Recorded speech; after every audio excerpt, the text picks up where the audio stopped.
Hello, and welcome to my Fire Emblem 9 Path of Radiance 100% gross low turn count playthrough.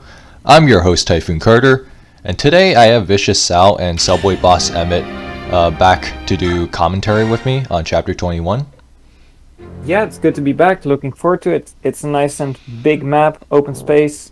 What could go wrong, right? Yeah, I'm just glad it's not a defend map again. But actually, in all seriousness, Chapter 21 is one of my favorite Path of Radiance maps for sure. But yeah, let's take a look at our preps first before we talk about the map itself. Yeah, so we gotta make a steel axe forge here. This is going to be pretty handy for this chapter in particular. Yeah, I mean, steel forges, you want to make them every chance you get. You're going to need them more and more as the game goes on. You want to have big forges for the big enemies like Wyvern Riders, Paladins, and especially Generals as they're getting beefier and beefier. And even Lagoos, which we will have to face in the future, they are even bulkier. I'd also like to give a shout out to the name Fire logo in reference to Legend of John and Journey of John, that's sequel. May they peace. Anyway, so we give Ike Aether, and we give Marum Smite. Great skills to have, especially Smite being so good for positioning, and Mordecai has already shown how good that skill can be put to use. Of course, even Aether is also good. Yeah, no, Smite on Miriam is pretty expected in Path of Radiance, but Aether on Ike is very surprising. See, would you like to explain why that? There's a couple of reasons. The first reason is that Aether is effectively a 2-in-1 skill, where it gives Luna and Soul to Ike as one skill essentially. The other thing is that this allows Ike to punch through a lot of bulky enemies that he may not necessarily be able to one-round KO naturally. So having an extra means to be able to kill enemies besides crits is real nice, but obviously the most important reason is because it can potentially save me time on the map animations. Yeah, and of course, Aether is a chance-based skill, and with 100% growth, the skill stat is quite high, but of course it's not the highest chance to proc. But when maps are going really quickly, it's quite easy to reset if you need like 1 or 2 procs. But if you have to rely on like 5 in a row, then it becomes very unreliable. You won't see that in runs like these. Yeah. Although, let's be honest, Carter's done much worse. That is very much true. But the other thing is that if you fight enough, like you're bound to proc it like at least once or twice, especially when you have to fight a large quantity of enemies. But anyways, we give some bonus XP to Soren, and he reaches 28 magic. This allows him to get an extra tile for rescue range. Yeah, we'll go into that in just a moment. First, we're going to take Peace, Titania. Yeah, rip Titania. So Ike and friends here, they basically get trapped inside this Dane stronghold, and this place looks a lot more fortified than the Italian Senate's Zoom security, that's for sure. Timeless joke already. I'm just calling it now. Absolutely. But here, where a lot of the units we're deploying are either for mobility reasons, or they are here to contribute to a massive shove chain that we're going to have to do at the beginning of this map. The other thing to note is that this map's layout is one where there's a lot of terrain that flyers can basically skip over. And also, there are lots of sleep staves on this map. Also, would you guys like to talk about the walls of this place? Yeah. Take it away, Sal. Yeah, it's actually quite interesting. As you may see in just a moment, even the flyers can't go over these walls, whereas staves and weapons you normally think they'd also be able to. However, the physic and also certain weapons like magic tomes, they'll have to take the same detour that the flyers are taking right now, because for some reason those weapons still can't go through those walls, but the rescue staff is actually different, and it's going to be able to just go from point A to point B in a straight line, so it's effectively having a bigger range than things like the physic right now. So it's really cool to see how that comes into play in just a moment. Yeah, so here, the shove chain, I had to be very careful about how we went about shoving, because this corridor is kind of tight and we don't want to push Reyson into a wall that could possibly cut off our shove chain short. Yeah, we need to get him pretty far ahead just to catch up to Marcia. Luckily we have Smite from Warren, and that makes it so that he can just get there, and now Marcia can actually zip past most of the map already. She's going way ahead, and she's going to drop Soren. Yeah, and Soren's going to be dropped off for the purposes of him being able to use rescue on this map. And Finally getting all that staff grinding to use. yeah, and we're already very close to the boss Aina. Normally, if this map's being played casually, players usually might have to take a bit of a detour, per se, and go the long way around. Yeah, there's a lot of goodies in this map. There's an energy drop, a talisman, Oron, Great Sword, Master Seal. But we end up skipping most of those. Yeah, like, I actually was very surprised that the LTC skipped out on the corrosion scroll. That seemed like rather essential. Yeah, it was unfortunate. I still am upset a little bit. I don't know how I managed to come on the stream. Or recording sessions. Anyway, so one of the bishops that's like just nearby Marcia actually has a sleep staff, but you might notice that he didn't use it.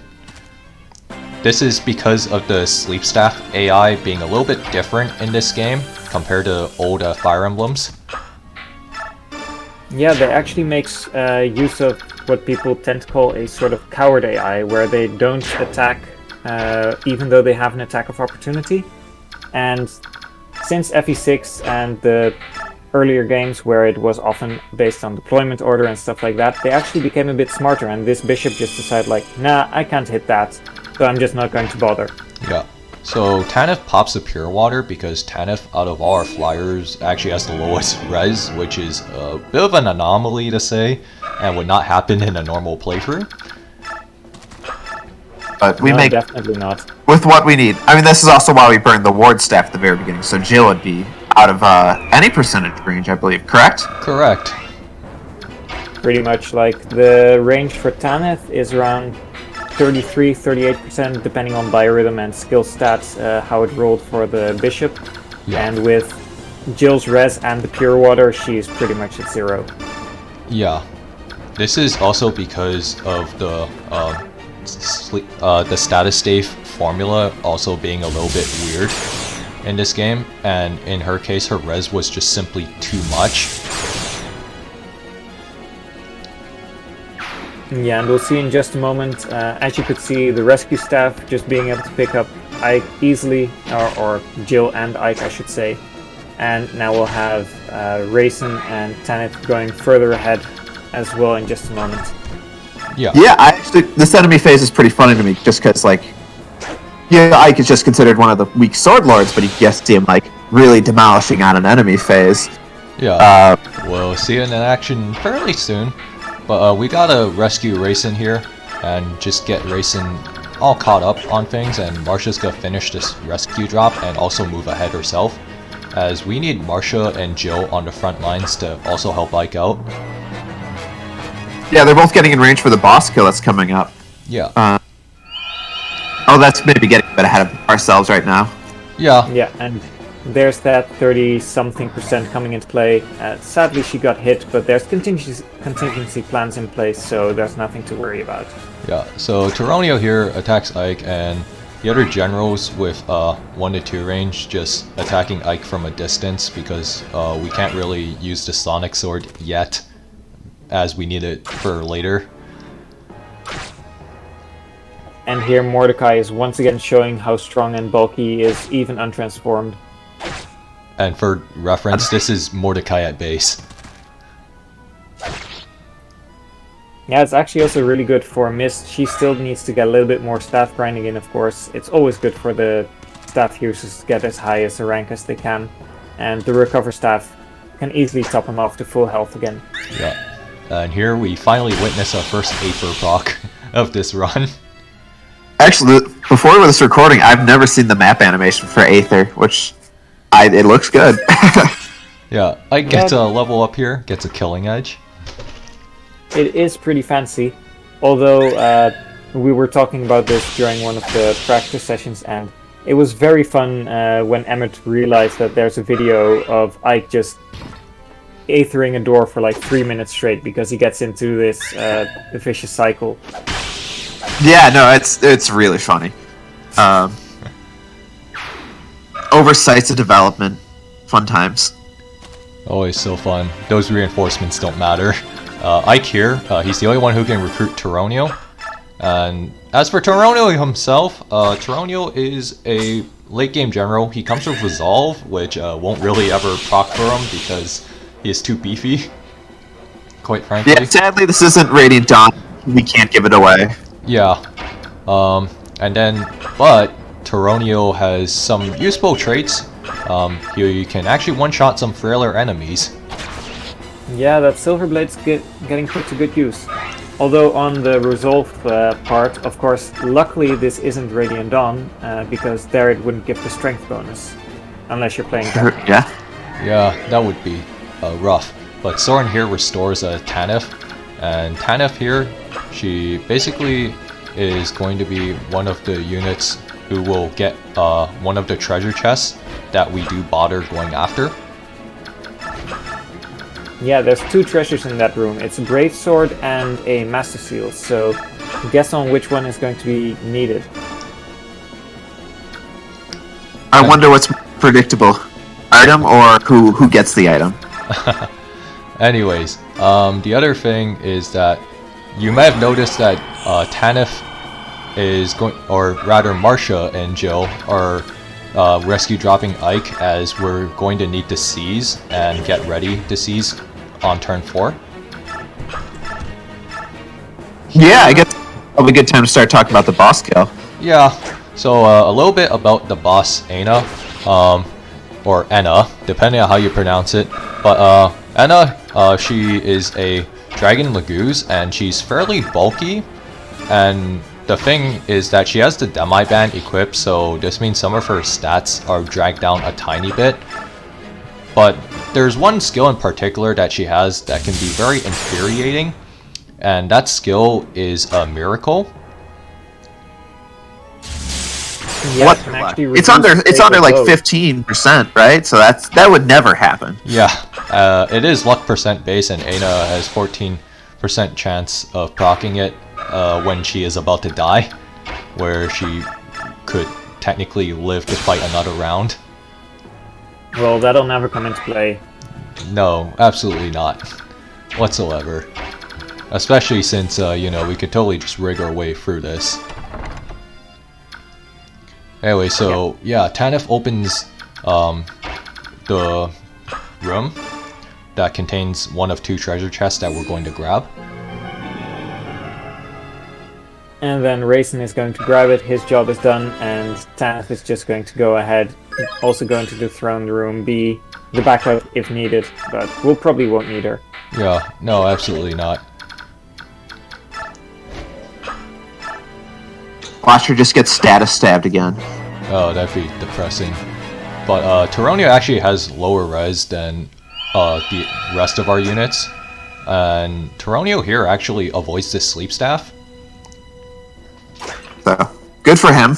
Yeah, it actually wasn't really necessary for the most part, but him avoiding it, it definitely gives us a little bit more flexibility in our strategy. Yeah, it's just really nice to have extra units available. He can clear the way, he can one-shot another mage or something like that. It just frees up space for the actual carries to do the more important stuff. Yeah. Yeah. And speaking of carries, you saw the last few enemies, the last few player units just fighting off the stragglers for a bit more EXP on the side. Yeah. And Tauroneo showing off his immense strength by one-shotting that Myrmidon. Unfortunately, he missed out there, but, you know, can't get them all. Yeah. And here we're going to see how Ike versus Generals actually is not an entire one-round KO. As you can see, even with 100% growth, these units are quite beefy. He does proc Aether, but it's still, they're getting really, really defensively strong, Yeah. so it's good to have forges on hand, and the stat caps of Marsha really aren't going to Cut it. do much in the end. Yeah, they're not going to cut it anymore. Yeah. I'd just like to point out that Ike's got more kills than Kieran in this map. Yeah. Maybe most of the run, actually, now that I think about it. Yeah, maybe anyway it was just, he never specified that it was actually about LTC 100% growth. Like, he was right all along. Yeah. We were. Visionaries are always misunderstood. Yeah. It took us too long to realize the truth. Truly a visionary. Yeah. Anyway, so Tauroneo kills a mage who is blocking the way. And here we commence our assault on Anna.